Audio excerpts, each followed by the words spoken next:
I have the great pleasure and honor to introduce Mrs. Kathy High. She put together that superb panel, and enjoy the show. Okay. Thank you, Bruno.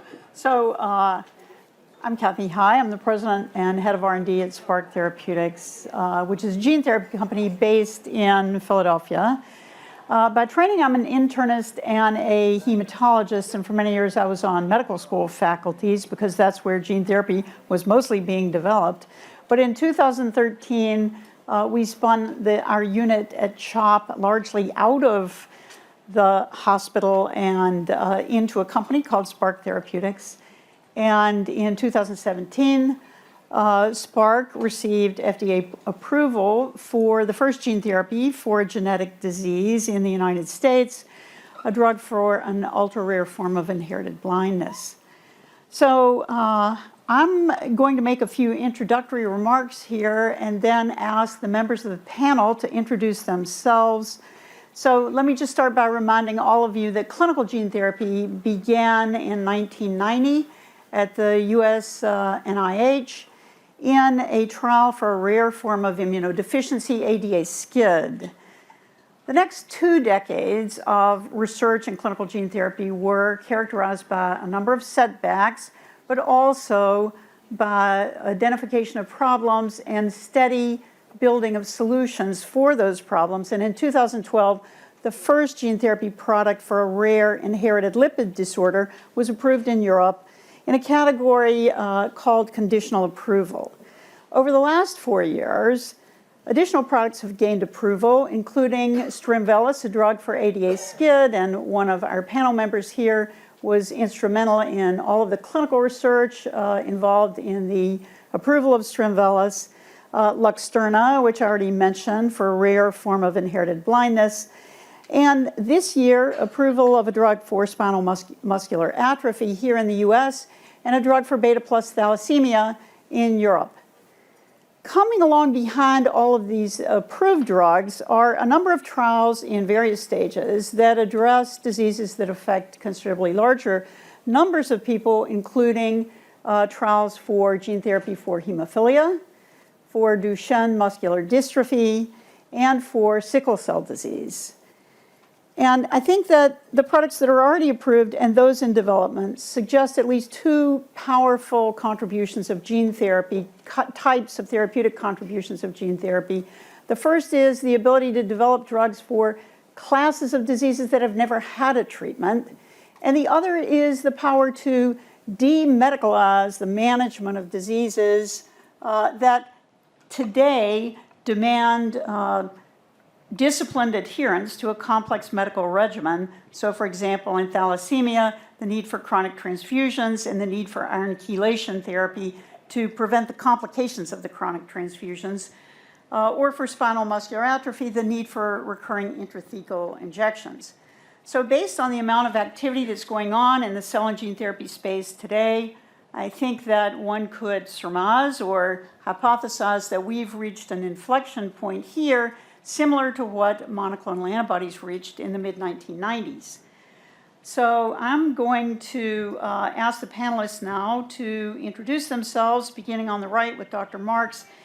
We will, in our discussion, try to discuss some current trends and perhaps make a few forecasts, and I look forward to the session.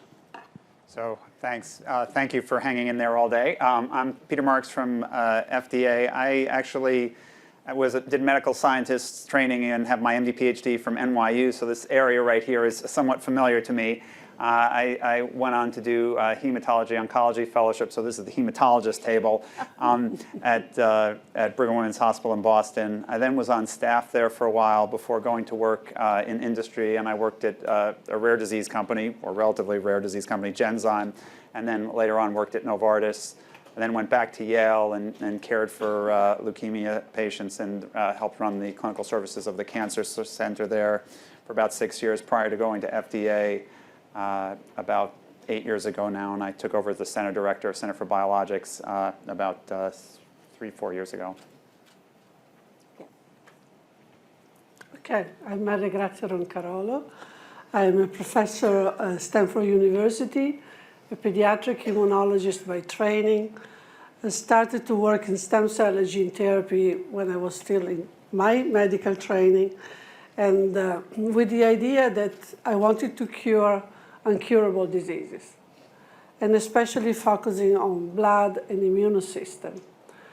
And this goal really took me all over the world, because I worked in France for 5 years in Lyon, because they had a very advanced program in fetal stem cell treatment for children with severe combined immunodeficiency, which was really my first area of expertise. Moved to industry, to DNX Research Institute in Palo Alto for 8 years. DNX was at that time owned by Schering-Plough, later on became Merck Biologics. Moved back to my country to contribute to the science in Italy. Of course, I'm Italian. And I established the Gene Therapy Institute in the San Raffaele Telethon in Milan, where we developed Strinvalis and many other drugs. And then 5 years ago, I moved back to Stanford to co-direct the Stem Cell Institute together with Herb Weizmann. And more importantly, really to build the Center for Definitive and Curative Medicine to accelerate the translation of fundamental discovery in gene therapy to the bedside, so from the bench to the bedside. Great. I'm Robin Smith. I am a physician, a philanthropist, an entrepreneur, and I spend most of my time now building and running a foundation that I founded 12 years ago called the Cura Foundation, where we unite stakeholders from around the world in a partnership with the Vatican to really try and improve human health. And we have launched a Unite to Cure campaign, and now we're adding Unite to Prevent. And I'm really honored to be here today. I want to thank Bruno Cohen for all the hard work in putting the incredible conference together and being with such esteemed colleagues. And what I think the fact that I am here really shows how important foundations and patient advocacy are, that role today, and how important it is in advancing these cell and gene therapies and helping them, get to patients where they're really needed. Okay, I think, Peter, I would like to start with you and ask if you could comment on the level of activity in the gene and cell therapy space. What's happened to the volume of cell and gene therapy INDs over the last several years, and where do you see this going, and what challenges do you think this holds for the regulatory review system? Yeah, so I think one word that sums up, it's frenetic. Success builds success, right? So now with several approved products, venture money is going into gene therapies, and so some cell-based gene therapies at a very rapid clip. We now have over 800 active investigational new drug applications in this area. Active means that actually somebody's actually doing something with it, and we've had correspondence in the past year. We actually have now well over 1,000 INDs, but over 800 active ones. We've received over 200 this year alone, and we're well on our way to exceed what we had last year by a significant amount. I can't tell you exactly what percentage yet because the year hasn't ended, but from 2017 to 2018, we doubled the number of applications, investigation new drug applications that we received. So a lot of stuff going on here. Very innovative things. Don't get me wrong, there's some Me Too stuff going on. Somebody has a CD19 CAR T cell and somebody else wants to make a CD19 CAR T cell and they think they'll tweak it a little bit. But some of this is very, very innovative work. People making multiple gene edits in a cell to take away major histocompatibility expression so that you might have an allogeneic T cell. People making gene therapies that are complicated because they involve two vectors to be able to deliver the payload. So very, very complex therapies which have the potential to really change how human health is on the planet. I mean, I think it is an extremely exciting time, and we can maybe talk a little bit more later about some of the real challenges which seem because what's very clear this morning is science is moving very, very quickly. Whether technology can come up behind and keep up with the manufacturing and other issues that are needed, that's another story. Well, I would like to ask you in follow-up, it seems to me that the ability to intelligently regulate novel classes of therapeutics like this is vitally dependent on attracting to the review system people who have themselves worked in the area, who can really knowledgeably review an application, look for the best ways to characterize the product or to look at the clinical results. I mean, it seems to me that for novel classes of therapeutics, regulatory agencies must be vitally dependent on scientist reviewers. Right, and our center has a research reviewer model where the Center for Biologics actually predates, its antecedent predates the FDA back to the Biologics Control Act of 1902. And we always have had labs. And that's in part because we were part of the Department of Treasury and then became part of the National Institutes of Health. And biologics in the United States were not regulated by FDA until 1972. It was NIH until then. So we always had a lot of research labs. And those research labs do applied scientific research. They don't do basic research, but how to make better products, how to characterize them. And that allows us to attract people to work at our center who are in the field. Because they get to do something related to their products. Now, it's harder and harder to attract people because of salaries, et cetera. But it is very important, and I couldn't agree with Kathy more, to have people who are very familiar with these technologies because we are moving incredibly rapidly. I mean, we had CRISPR-Cas9 genome editing is relatively new, but now we have a new level as of a publication from 3 days ago that is going to make us retool again. So we have to have reviewers that are very knowledgeable. We are lucky that in 21st Century Cures, which was passed at the end of 2016, we have some salary flexibility that allows us to attract talent, but it's a bit of a talent war right now because there are so many startups that need really good people that it's hard sometimes to attract. But that is absolutely key because people who understand the complexity of these therapies are able to have the kind of flexibility that is needed to help develop them. If you don't really understand something, you tend to be rigid, right? Sir William Osler said, in the absence of knowledge, there's dogmatism. And that's what happens at FDA when we don't have knowledge. We stick to the rule book. And so having people who are really knowledgeable is really critical. So, Dr. Roncarolo, I'm going to ask you to follow up on the issue of building the infrastructure that one needs to do lentiviral transduction of hematopoietic stem cells as a therapeutic approach to hereditary diseases. So, you're working on an approach for sickle cell disease, but there's 70 to 100,000 people with sickle cell disease in the United States, and we do about 23,000 bone marrow transplants a year. So where would we be if somebody suddenly developed something that looked very promising as a gene therapy approach for sickle cell? Gene therapy for genetic diseases and the ex vivo approach has the ambition to be a cure, not to be a chronic treatment. So as many challenges, starting from building the infrastructure, but also has the potential to be a curative medicine. So I think that we should not forget that. Of course, we went through all the different phases of gene therapy using retroviral, lentiviral vector. Initially, we thought the retroviral vector would be very successful. Turned out that was very safe for Strinvalis, for SCID ADA, but then when we use retroviral vector for other genetic diseases of the blood or the immune system, it turned out not to be safe. So we had to change completely to lenti. Now, lenti has a different challenge because they are much more effective in transducing the blood stem cells, which are our target cells, because the blood stem cells have the unique property to be self-renewing and to be able to differentiate in every blood cell. So potentially, by targeting one cell type, you can cure many, many diseases of the blood and the immune system.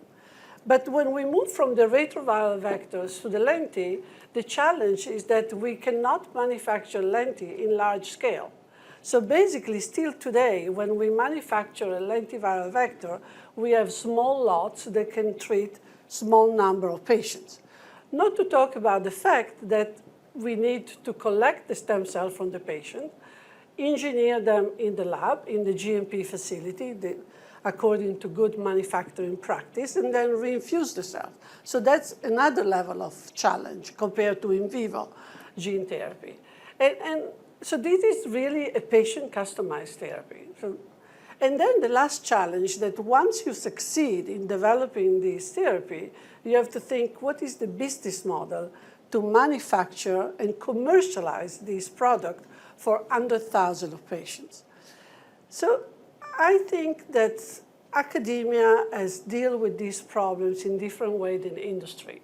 And we can go in the details of that. But academic center try to build the infrastructure and to be entirely self-supporting, whereas industry try to generate center for manufacturing and shipping the product worthwhile.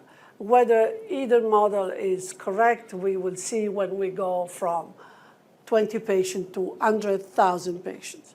But in my opinion, because this is a curative medicine, there is no doubt that if we can cure a disease, whether it's a severe combined immunodeficiency or a metabolic disease or sickle cell disease or thalassemia, we will find a way to deliver this to the patients in this country and in developed countries. Now, when we go to Africa, when we go to the Mediterranean countries where sickle cell disease and thalassemia are very, very dominant, and where children die by the age of 5 because they don't have access to transfusion or to chelation therapy, there is a different challenge. Because we are really talking about, in Africa we have 300,000 children born with sickle cell disease every year. How can you offer this to these children? But I'm an eternal optimist. So I'm convinced that in 10 years from now, also for those countries, we will be able to diagnose these children at birth with newborn screening and treat them by maybe collecting the cord blood and manipulating the cord blood side and reinfusing the stem cells for, one shot, one time therapy that cured the child for the rest of his life. So, Dr. Smith, you've been very closely involved with a number of patient advocacy groups, and these groups have been critical in efforts for gene therapy for inherited diseases in terms of helping to develop reliable natural history data, in terms of spearheading efforts like genotyping and advocating for research. And they've even helped shape clinical studies by communicating to investigators what are the symptoms they most want to see addressed, and how can they structure a clinical trial in a way that is not overly burdensome to patients. How do you see the role of patient advocacy groups moving forward in cell and gene therapy? Yeah, I think it's changed so rapidly. About 10 or 15 years ago, these patient groups formed just to really support each other. There was no real therapies, and how did they handle the patients? It was more for caregivers. And now there's this movement with patient centricity where the community is really trying to engage the patient in the community and be part of development.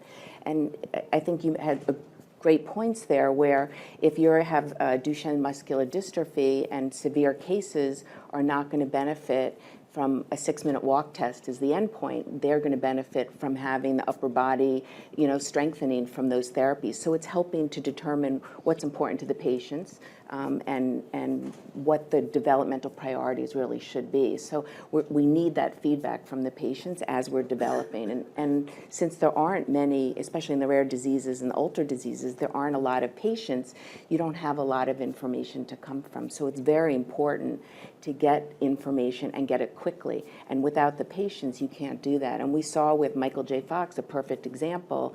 I think a few weeks, he got 3,000 patients to fill in a form of what happens when the levodopa is done. It's metabolized, and that helped get a regulatory approval for more extended release, the importance of that, the data that was needed. So we need more and more data, and especially as we're getting more personalized medicine, they may work on some patients and not others. So you need the genotype and you need the phenotype. We need registries.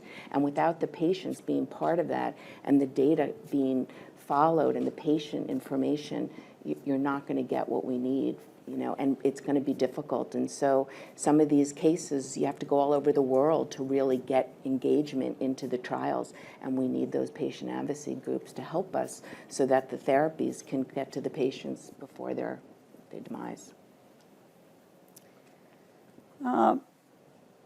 Peter, the development by the FDA of draft guidance documents in gene therapy, which were released in mid-2018, and I think are a welcome sign of the field's maturing to get to the point where you can write guidance documents. But what do you think that the prospects are for regulatory convergence across the United States, Europe, Japan, and other regions? Yeah, so I think regulatory cooperation and collaboration globally is going to be critical here because I think we have it as a responsibility in this area for two reasons. There are some patient populations that are very small, where if we have different regulatory burdens here in the United States, in Europe, and in Japan, it's going to be very challenging to have anyone get those therapies. A therapy for 200, 300 people globally, it's ridiculous to try to have different standards in different places, especially because I think we probably can come to I think we're pretty close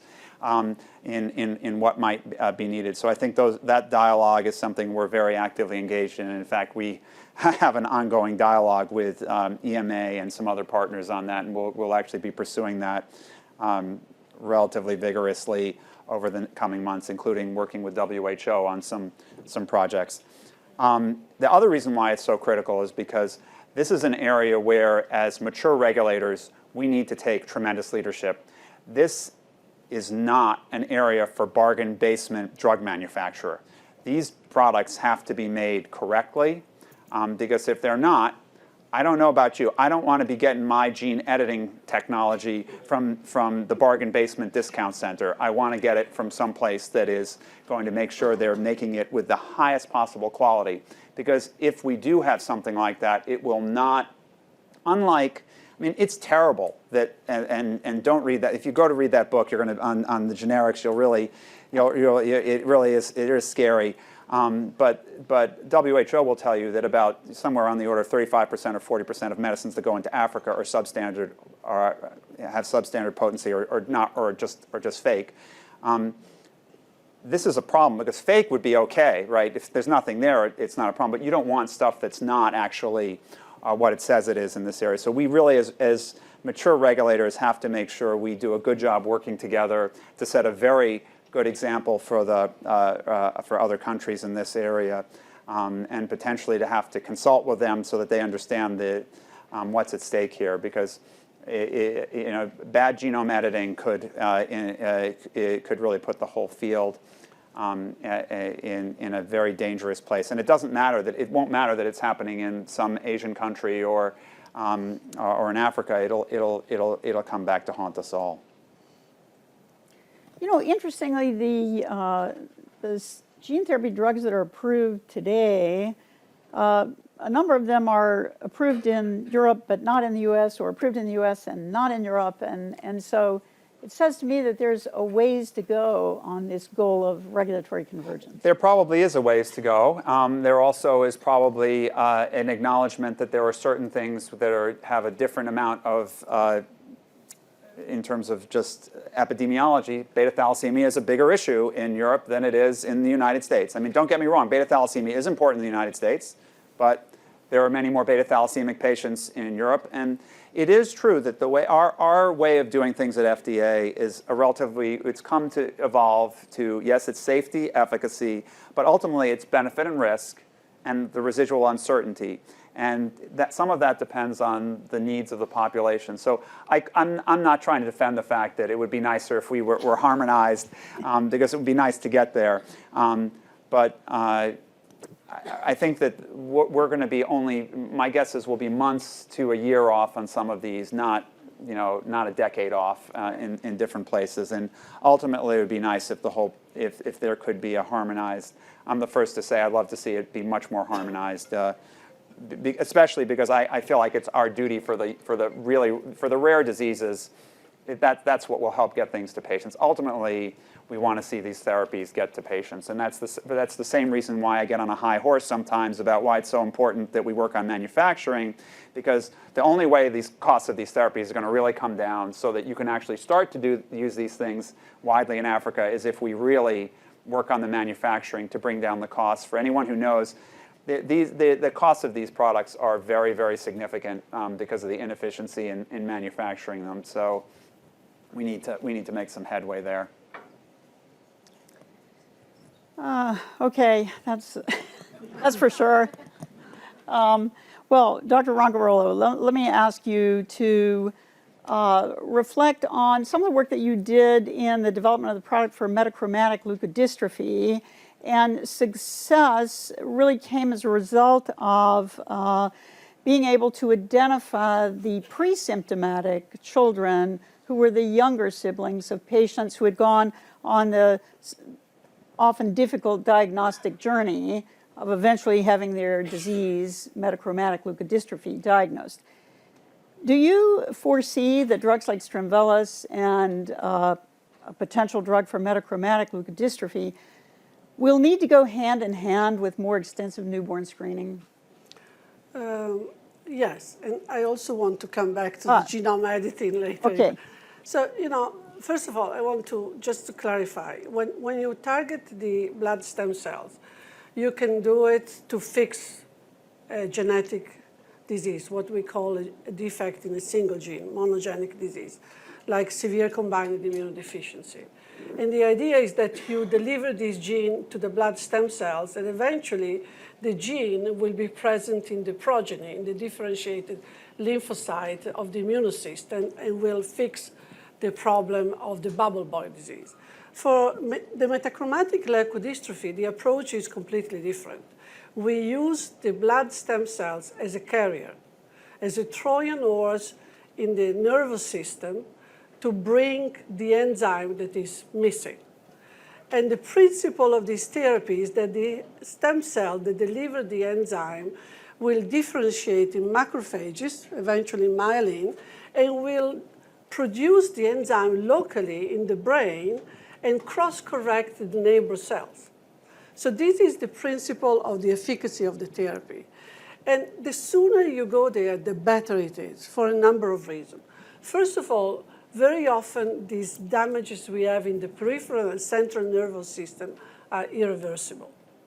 And second, it takes time. Not only we need to load the stem cells with many, many copies of the gene to deliver the maximal dose of the gene locally in the brain, but these cells take time to differentiate in macrophages and in myelin, etc. So the earlier you go there, the most chances you have to cure the child. And I have to say that one of the things that I'm really proud as the director of the San Raffaele Telethon Gene Therapy Institute in Milan is that we were able to convince the regulatory agency, at that time it was a local country regulatory agency, to go in children that were still asymptomatic in a window of 6 months from diagnosis. And that was key to the success. Because when we push a little bit later and we went in children that had already some symptoms, the efficacy was much, much less visible in terms of recovery of the normal function and saving the life of the child.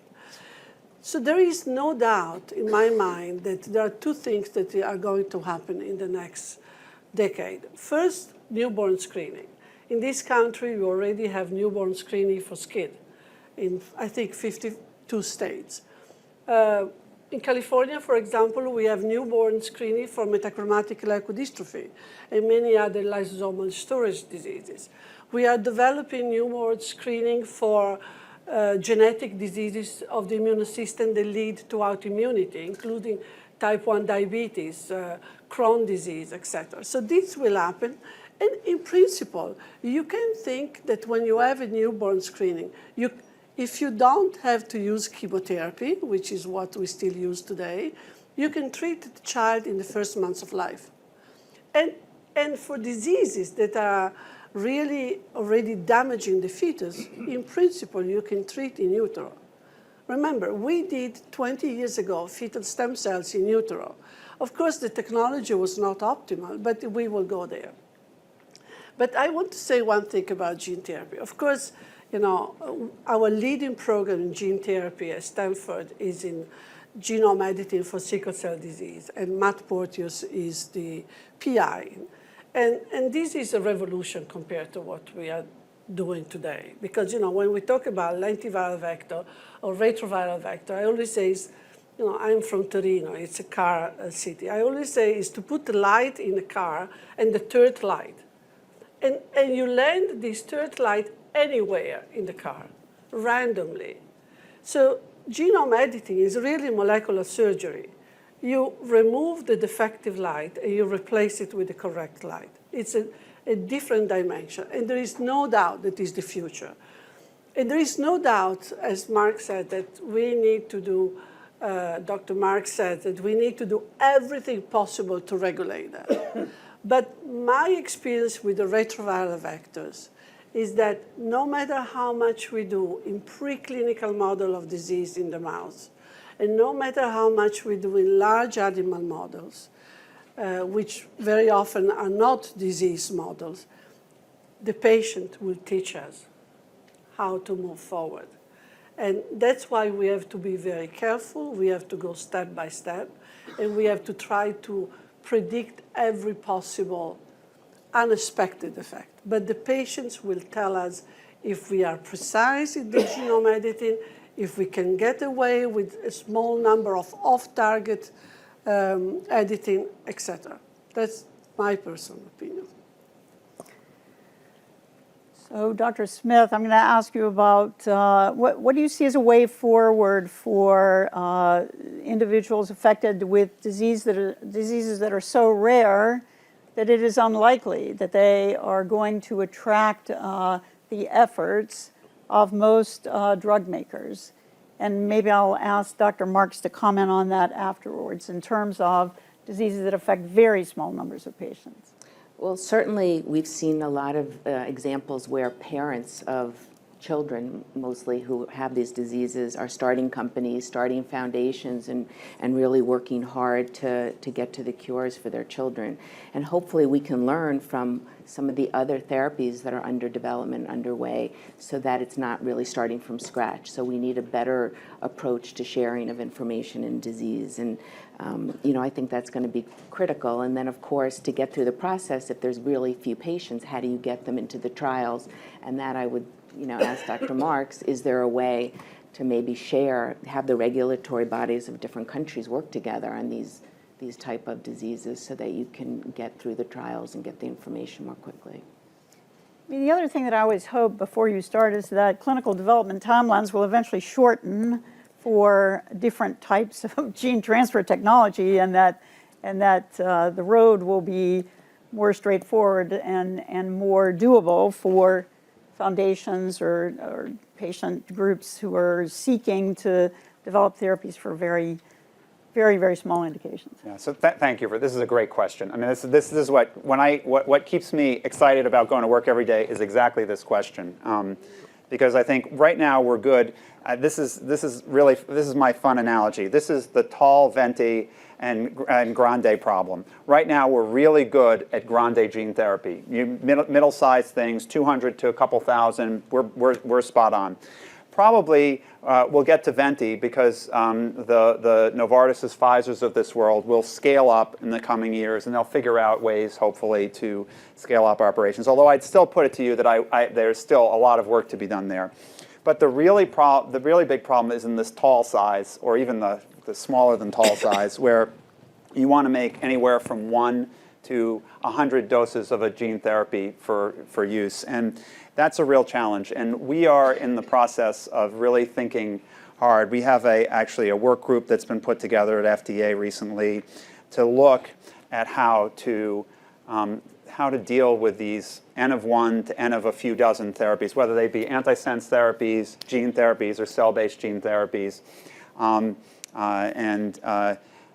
so the issue here will be a matter of, can we do this in a way that's sustainable? And so how can we think about that? I think I want to just take a minute and just peel this apart into two pieces. There's what we do for the next 5 to 10 years and what's going to happen, I think, after that.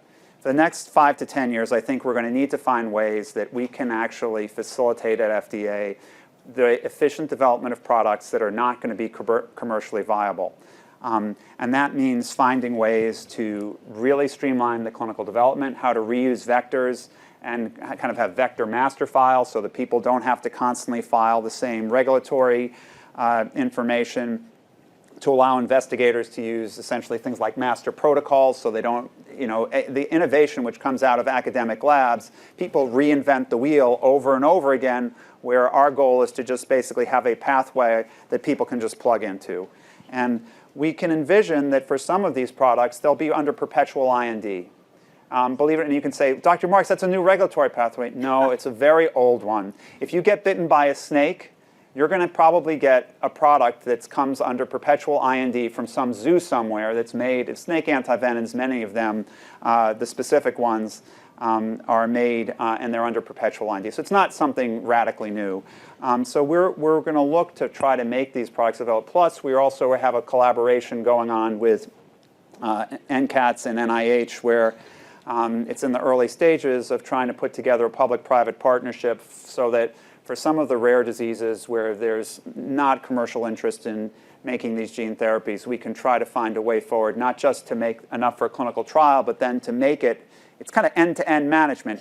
It needs to be studied, but you may not be able to have enough patients to give it a license, but then you still want to make it available and gather data and use novel Bayesian statistical design. So at some point you might approve it, but still have it available because we need it. We recognize that these things, we need to make these things available for these rare diseases where kids are dying.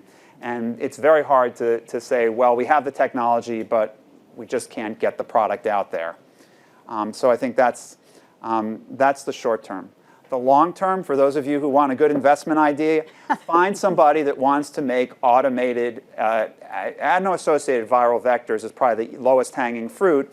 Adeno-associated virus, for those of you who aren't familiar, it's become the most common directly administered gene therapy. Dr. Hai can tell you all about it. But the reason why is it's a virus that doesn't cause, in general, a lot of problems in humans. It's one of these things that we have. It does tend to cause immune responses, but there are ways of getting around that. Its manufacture, though, is expensive. And it's unfortunately right now very much like printing wedding invitations. The setup cost to make a gene therapy is, whether you get 50 wedding invitations or 500, doesn't matter. It's the big sunk cost is in setting up the printing run. And so what I think will happen for to make these smaller ones commercially viable, to take them off of this non-commercially viable pathway, will be to have some type of instrument that basically automates this with this. Basically, it'll be a disposable, so you don't have to have 200 different clean rooms if you're making 200 different products. You'll have one instrument that you replace the disposable, and you just do run after run. So that is, for those of you who want to go out, it's a free advice for your next company. Go out and try to work on it. But that, I think, is where you'll have commercial viability, because then it's going to be like having it'll be like having a custom business like we have now for the small niche, small molecules that you can still make a business out of that if you have small markets but high value. Okay, we want to leave a little bit of time for questions from the audience, so I think we'll check first to see if we have any. Oh, well, okay. How about we start here? Are the gene therapies that are currently being used or pursued solely for monogenic disorders? And is there thinking of a development strategy for polygenic disorders or even polygenic disorders that have different genetic mechanisms of heritability and may have de novo or inherited rare variants that are penetrant? Okay, so I will say that my interest is gene therapy for genetic disease, and I put the panel together. So yes, that most of the products that we have now are for single gene disorders.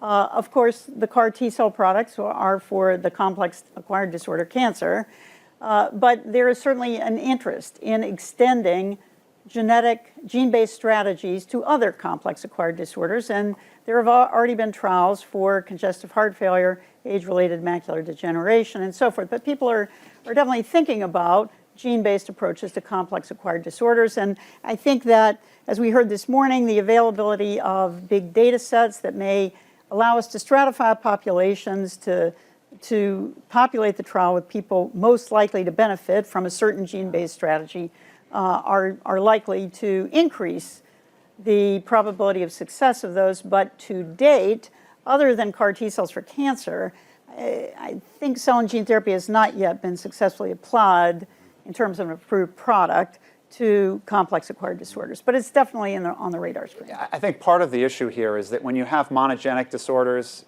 just one gene affected, it's really, the reason why I can imagine that we're going to be able to make approvals in this kind of Bayesian way of, a priori and posterior probabilities is it may take only 5 or 10 people when you have a monogenic disorder, because if you have an enzyme that's deficient, you can see it's deficient, you give the gene therapy, and you can see empty what's, fill what's empty what's filled. So you fill this up, and you can see you've done something. The problem with some of the complex diseases, an example, maybe Parkinson's, is since we don't understand the pathophysiology, even though you could maybe make a gene therapy that gave dopamine or increased that, the problem is the outcome of what you assess to see whether you're being effective. You don't know what you're measuring, so it becomes like a standard old clinical development program where you have to do a randomized trial with a gene therapy, and you're talking about trial sizes in the hundreds with something that costs a lot of money, and so that just this right now the ability to do those trials, I think, is what challenges us. I mean, it's not that it's a bad idea. It's just that I think it's just very challenging. Well, just one quick follow-up. So I realize that those are, and I'm by asking the question, it's hard enough to do. Single gene Huntington's has been known for cystic fibrosis. Spinal cellular atrophy, but for Parkinson's, so alpha-synuclein is not a valid enough sort of marker of effect, or in Alzheimer's, or the presenilin, the early onset Alzheimer, that's not sufficient either. I think until we have good data that the beauty of hemophilia, for instance, is we know that you get to a certain percentage of factor 8 or factor 9 in the blood, and you're not going to bleed. It's just, I'm willing to, there's a few things in life I'm willing to, but as a hematologist, you have a factor 8 level that's above 30%, and that's probably even twice as much as you need, but you're not going to bleed. The problem in these other disorders is those are, although they're very good hypotheses, to my knowledge, and I may not be at the forefront of neurology, because I'm not a neurologist, I don't know that those are hard enough endpoints yet to be able to use in the same way. The correlation of is so well established for certain things. It's like beta thalassemia. You have no hemoglobin. You have hemoglobin. It's essentially like you could figure that out because it's like lights off, lights on.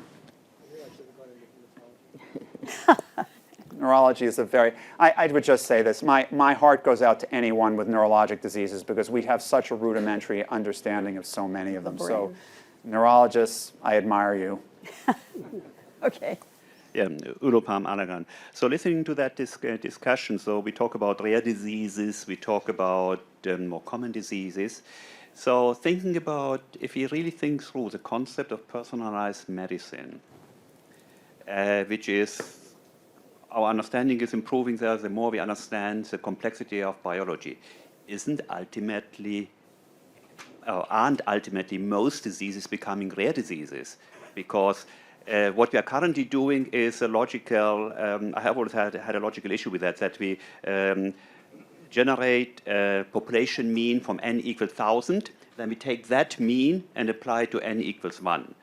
we are doing it because we don't have better methodologies, but shouldn't we really strive for saying, okay, all diseases are, in a sense, need customization, need some adjustment if you really believe in personalized medicine. And probably, Peter, what you said just before, we need to encourage the tech industry, manufacturing, to mass produce customization. Well, I think I take your point, but I think that the technology where we are right now, we don't really have the ability to say express genes on a rheostat reliably, for example. So what you're talking about would be a really customized approach, and I don't think the technology can deliver that right now. Not now. Oh, yes. Dr. Marks, you were talking about limiting manufacturing. And are there any gene therapies out there now that could get going, but it's being limited right now by manufacturing? So it's pretty clear that for rare diseases, the contract manufacturing backlog is pretty significant. The setup costs, I know this because I have parents of kids who have rare diseases that come to me because they have foundations and they want to get manufacturing capacity at contract manufacturers, and it's not there. So yes, indeed, there are rare diseases that affect 10 or 20 kids in the United States each year. There are foundations that are together, and they just can't get the products made because it costs so much. Can cost $250,000 to $500,000 per dose in aggregate if you're going to have 10 doses made. And even if you can get them made, the backlog in contract manufacturing, because this is very specialized. I mean, it's unusual that I'm not going to say it because I don't want to say any commercial names here, but I have two hands, and I can name, with those two hands, I can name off to you all the major manufacturers that are really good in terms of contract manufacturers for gene therapies. And so there's limited capacity. So this is something.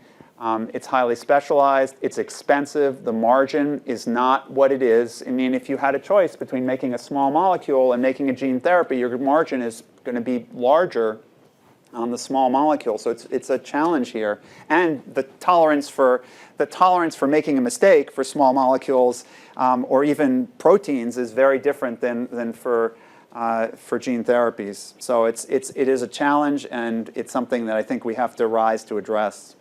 And if I can add to that, that's also why many academic centers in Europe and the United States set up their own manufacturing facility.